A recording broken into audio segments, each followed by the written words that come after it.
Interested in finding out more about developing your career, maybe human resources, professional branding, all of that stuff? Well, I am super excited to share with you a subject matter expert as we get into it in today's episode of GovGeeks Assemble. Level up your 9 to 5 on 95.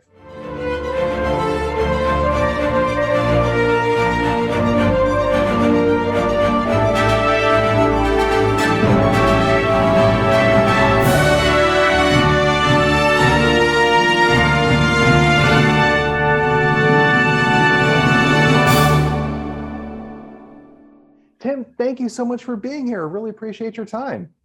Yeah, thank you so much for having me. I'm really excited to be chatting with you today. Absolutely. So, everyone, for your awareness, Tim Lowe is a founder and managing director of Your Next Jump, not to mention co-founder of Your Next Story as well. Now, these are pretty cool organizations. You guys help with human resources, professional branding, all sorts of stuff, right? Yeah. So Your Next Jump is we're a career coaching company, but sort of maybe a better way to describe us is we are a professional branding company. So we help our clients as they prepare for their job search with their resumes, their LinkedIn profile build outs, interview preparations, salary negotiations, all of those different types of things to help them find success as they make their transition, whether it's within the field that they're in or outside of their field. So. That's amazing. And I was just like watching the video that you guys got and how you break everything down. I think it's just so cool how you make it all work. Awesome. So I know there's plenty of questions that we have, and in talking about all of this stuff with the GovGeeks and the GovGeekdom, our whole thing is how to help people get in and get ahead in government. And clearly, you've done all of your homework and understanding how this whole process works in terms of finding positions, all of that sort of stuff. A little bit, yeah. I would probably say, being based out of the Washington, D.C. area, I would say about 40% of our clients are government related. So not necessarily folks that are federal employees, but either federal related in terms of, federal management consulting or federal consulting, federal contracting, or working directly with the federal government. So a lot of government type work and folks here, obviously in the Washington, D.C. area. So and all of the industries that support that as well too. That's super cool. And I know, of course, the federal resume has its unique intricacies and everything, which is Yeah. always amazing. But I know we've had the chance to have a couple of conversations already, and I think that our wives had the opportunity to work together before Yeah. as well, which is just, it's amazing how small a world and really the world is within the DC metro area. Yeah, absolutely. Definitely. So, Tim, I know we have just about 4 questions here for you. Again, when we had that conversation earlier on, you were so kind in speaking with me and Karen, having a cup of coffee and all that stuff. I was honestly really kind of taken aback by like how much energy and drive you have for making a difference and making an impact for others through companies that you just like establish and you pull together partnerships and everything. That's really cool. Yeah. Thanks so much. That's something that we're really excited about. One of the big things in the Washington D.C. area is networking, right? And even for your own job search, networking is really important. And not, we call it when we break it down for our clients, we call it the air war and the ground war. The air war, even your job search is you kind of submitting your resume, kind of waiting to hear back. But really, that ground war piece of it is that networking component. And so, almost all of our clients who do that networking piece, they find jobs way faster than those who are just submitting their resumes online, and so we find that to be something that's really important, something that we emphasize whenever we coach our clients. So That's beautiful. So, lesson learned for everyone out there that is listening, that's watching. Listen to Tim. This man is the subject matter expert. Networking is entirely important. yeah, absolutely. So. Well, in terms of questions, so the first one, if you could tell us a little bit about how you got your start supporting government agencies. Yeah, so actually my first job out of school, I worked for the Department of Defense. This is right after 9/11. When I graduated, I really wanted to do something to serve my country.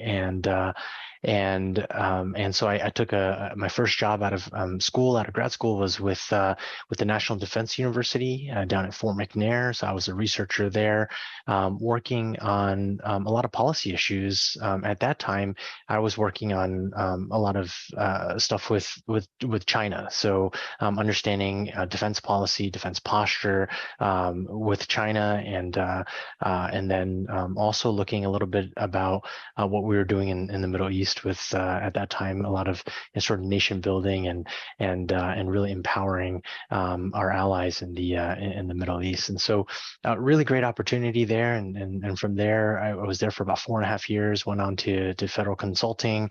So got out directly of being a federal employee, but very, very much engaged with the federal government as a whole through various projects. One of them, I worked with Unicor, which is the branding for federal prison industries under the Bureau of Prisons.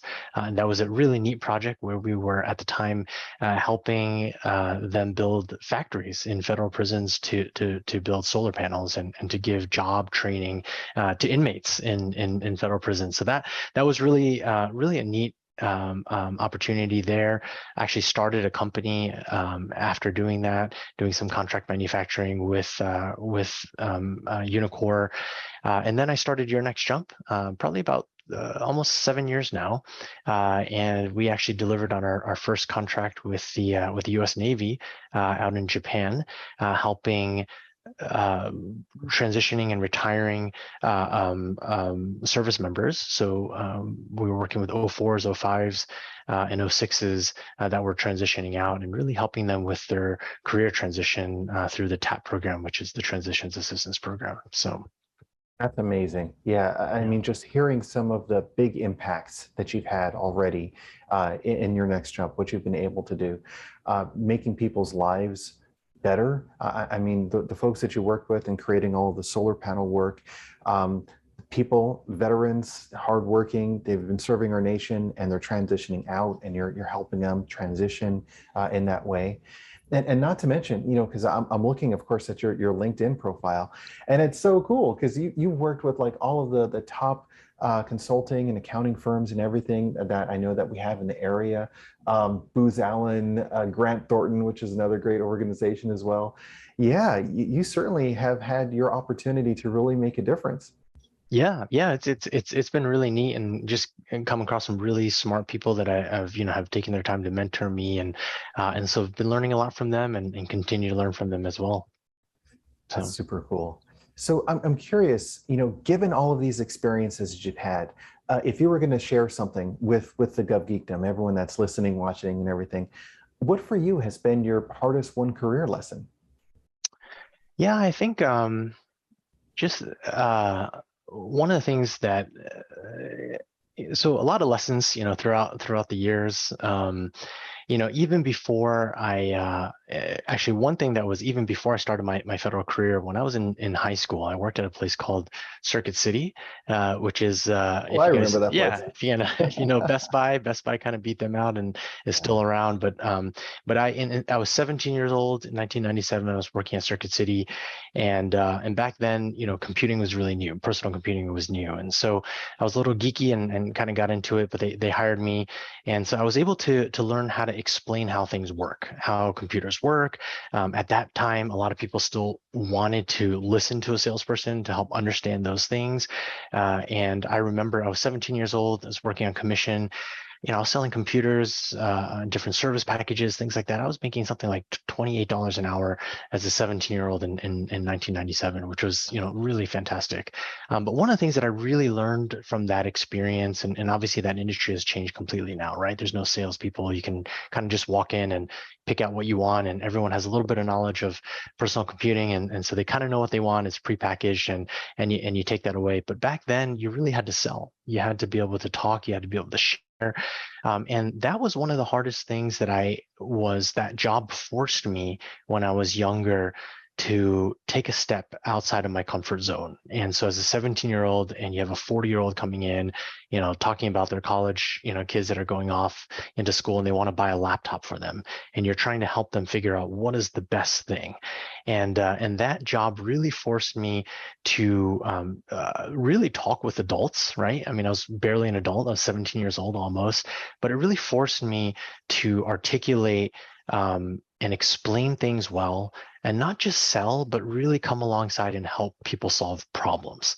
And so I think one of the best things that I've learned, and maybe one of the hardest challenges back then, was just getting out of my comfort zone, and then learning that new skill. And actually that skill has taken me throughout my career. So even when I was working with the federal government, when I had to, brief folks, or when I had to explain things, or even as a federal contractor, working on business development, and then obviously with my own company, selling our services, but not just selling our services, but really helping people who are coming to us figure out the challenges and the problems they have and bringing solutions to them. And so, I have fond memories of Circuit City. I actually keep my old name badge right here on my That's so desk. neat. Right here, Circuit City. Oh, look at that. That's Yeah, so amazing. I keep this right here, just to remind me of that time. And also, when I came out of school, I was looking for a job and working back at Circuit City, right after I graduated from college while I was job hunting. And that was a tough time as well too. But this helps remind me of just the journey that I've been on. And really wherever you're at, there is always something that you can learn, even if it's not the best project, not the best fit, whatever it is, there's something that you can learn, and really trying to leverage that. So. That's beautiful. And that sounds like that's essentially like for a fulfilling career, not just this career lesson, but for fulfillment in public service, being able to kind of go outside of yourself a little bit more, get into that area that you're not so comfortable with, Yeah. and just taking that opportunity and taking the leap, as it were. Yeah. Yeah, absolutely. Yep. Well, I'm curious, given all of the experience that you've had and the expertise that you've developed in your organizations as well, I'm curious overall, in terms of managing a career, is there any thoughts that you can share about how folks can best manage their careers? Yeah, I work with a lot of people who will kind of come to me sometimes and they'll say, "Hey, Tim, I want to find something I'm passionate about, right? I need to find something that is meaningful." And I tell folks a lot of times, I think it's important to do work that you find meaningful, that is important. But at the same time, I think it's also important to recognize where you're at. Whatever job that you're at, sometimes maybe focus less on trying to chase your passions, but maybe bring your passions to wherever you're at, right? And so there's an old adage, this is bloom where you're planted, right? And so I think, my grandmother used to say this, bloom where you're planted. And I always say that. I was like, what does that mean when you're a kid? And what it means, I think, is, wherever you find yourself at in life, I think find a way to grow in that area. I'm not saying that you need to stay at the same job every single time. Obviously, I don't believe that. I mean, I run a company to help people find new jobs and to move. But where you're at, look around and look for the things that you can learn. Look for the things that you can really leverage, right? Because I think in every situation that you're in, you can learn something, and then you can also bring something to that environment to make that better. And so, what we do matters. The work that we do matters. Sometimes it doesn't feel that way. When I was at Booz Allen, one of the last projects, Unicore was a fantastic project. I felt like it had a lot of meaning. We were giving job training to inmates, helping them when they come out, giving them resources, giving them real life skills. It was just a very fulfilling project. And then the next project I was put on right before I switched out of Booz Allen, I was working with the IRS. And I was thinking, my goodness, like this project is so boring. What is more life sucking than helping the IRS tax people better, right? I mean, that's and but I realized, like, look, there is something about this, right? This is an important role. This is an important agency for many reasons. It's important to bring my best to help, whatever types of efficiencies that you want, to make it. There are ways to find meaning in where you're at, and then also, what can I learn from this as well too? Even if it's really frustrating, what are some things that I can learn from this experience? So. That is just so powerful. Man, Tim, I wish we had more time. You just have so many great insights. I know you've got a lot going on. It's fantastic that you were able to take a little bit of time out of your schedule just to have a conversation with the GovGeekdom. I mean, we're all Yeah. public servants out there trying to figure out how we can find fulfillment in government and the work that we do. If folks are interested in connecting with you or your next jump a little bit more, what suggestions would you have for them to get in touch with you? Yeah. Actually, a really good way to get in touch with us, obviously, is our website is yournextjump.com. But one other thing that we run is we run a webinar once a month for job seekers, or even for people who just want to grow in their careers, where we talk about things like the air war and the ground war of the job search. We talk about tough interview questions, how to address them. We talk about salary negotiations, and of course, we talk about resume writing and resume writing strategy. Right? How do you write a really compelling resume? And so I love for folks to join. It's free. I run it once a month, and you can register right at yournextjump.com/get hired. And get hired is just one word, GETHIRED. So yournextjump.com/get hired. And we run this once a month. So just pick a time that works well for you. This next one is coming up at the end of the end of the month on August 30th, and we run it in the 30th, evening. 8:30.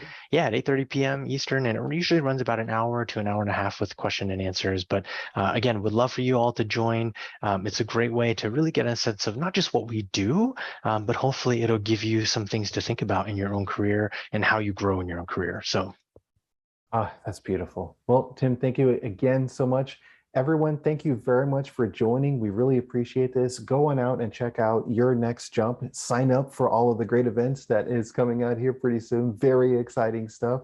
Tim, again, thank you very much for being here with us. yeah, thanks so much. I really enjoyed it. And yeah, thanks for the opportunity. Absolutely. Everyone, thank you again for watching and your engagement. And of course, thank you for your service.